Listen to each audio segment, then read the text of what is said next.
Alright, continuing on with the solutions for factoring quadratics. When a is 1, that just means the leading coefficient here, the number that's in front of the variable squared, is 1. It makes it really easy on factoring them, because what you're going to do is you're going to start out with two binomials. You just kind of shells of binomials right now, and x is going to go in the front of both. And then you need to look at this term here. If it's positive, well, if all the terms are positive, then you're just going to have positive in both of these. As in x plus something, but this guy is negative. And the only way you get that is if you take a positive number and you times by a negative number, and so we'll set it up, one's plus, the other one's subtract. And now you think of factors of negative 12, that when you multiply them, you get negative 12, but then when you add them, you get positive 4. Things I can think of are 6 and 2. If you have a positive 6 and a negative 2, positive 6, negative 2. Multiply to give you negative 12, add together to give you positive 4, and so we're done and good to go. Moving on to 18, we're going to have a b in front of both of these. And then two numbers multiply to give you 18, and then add to give you negative 9. Well, the only way you're going to get that negative 9 is if your numbers are negative, and the only way you're going to get positive is if they're both negative. And so it's going to be b minus on both of those. We need terms that multiply to give you 18. That'd be 6 and 3, or just 18 and 1, 16 and 3, or 9 and 2. But 6 and negative 6 and negative 3 add to give you negative 9, so there's that one. 19, you're going to have n in front of both of these. And again, we're going to have subtraction on both, because we have a positive number here and a negative number there. And think of numbers that multiply to give you 12, 6 and 2, 3 and 4, but 6 and 2, negative 6 and negative 2, if you were to add those guys together, would give you negative 8, and so that's what we're going to go with on this.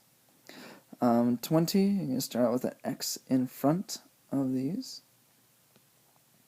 And we need two numbers multiplied to give you positive and add to give you negative, so these are both going to be subtract.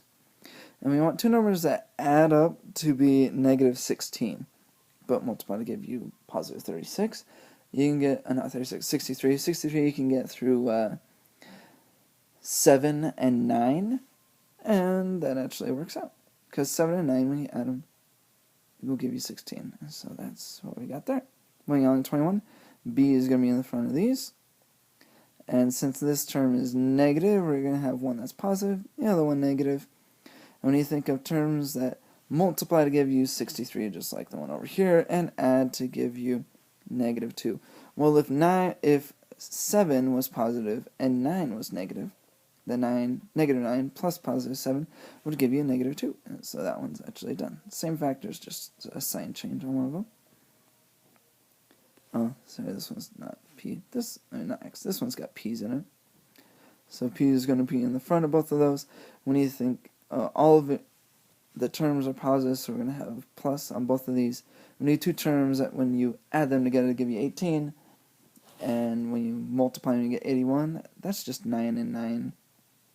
9 plus 9 is 18. 9 times 9 is 81. And there you go. Moving on to the next section here. This one's got m, so we're going to put m's in the front of our binomials. All the terms are positive, so they're both going to be m plus. And then things that multiply to give you 4 are 2 and 2, or 4 and 1. Well, only 4 and 1 add up to give you 5, and so that's what we're going to go with. 4 and 1 is our two factors there. Next one's got r's. Since 35 is negative, one of these is going to be positive, the other one negative, because that one is, well, since that's negative. And you think of factors of 35, that'll add to give you, well, negative 35, that add to give you 2. This is going to be 7 and 5.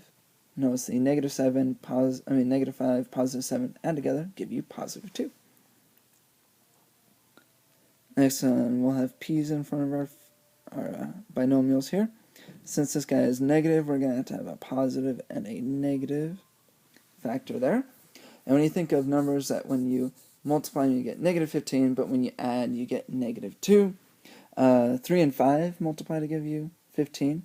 And actually that works out here, because negative 5 plus positive 3 will give you negative 2, which is the middle guy. And that one's good to go. And we'll have n in front of our next binomials. Since 42 is negative, we're going to have one of these be positive, the other one negative. And when you think of factors of 42 that are only one apart from each other, well, 42 can be made with 21 times 2, or with 7 and 6, and those are one apart from each other. So 7 is going to be the bigger one, because you want it to be positive. So 7, positive, negative 6, add that together gives you 1, which will be the coefficient there in the middle. Moving on to 27, we're going to have two binomials where n's in it. Since the last term is negative, one of these is going to be positive, the other one's going to be negative.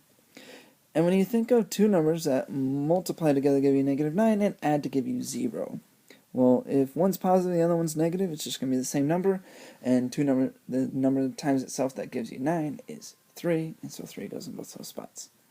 On 28, we're going to have x's in front of both of our binomials again.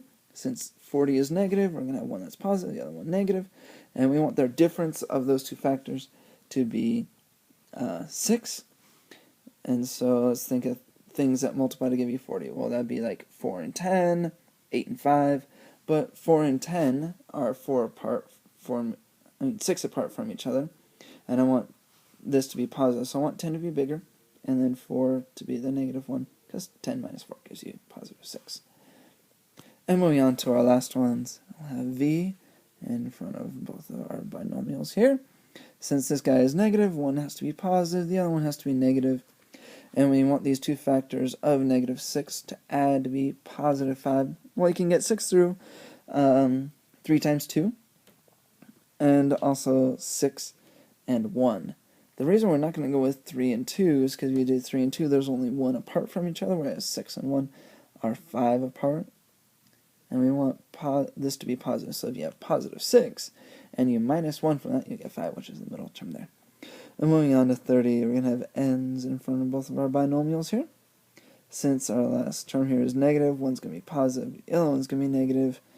And you think of what two numbers, when you add together, give you 0, and are also factors of negative 4. Well, 4 can be made with 2 times 2 or 4 times 1. Well, if you have positive 2 and a negative 2, and you add those together, you'll get 0, which will be the middle term. And that one's done. Ta-da!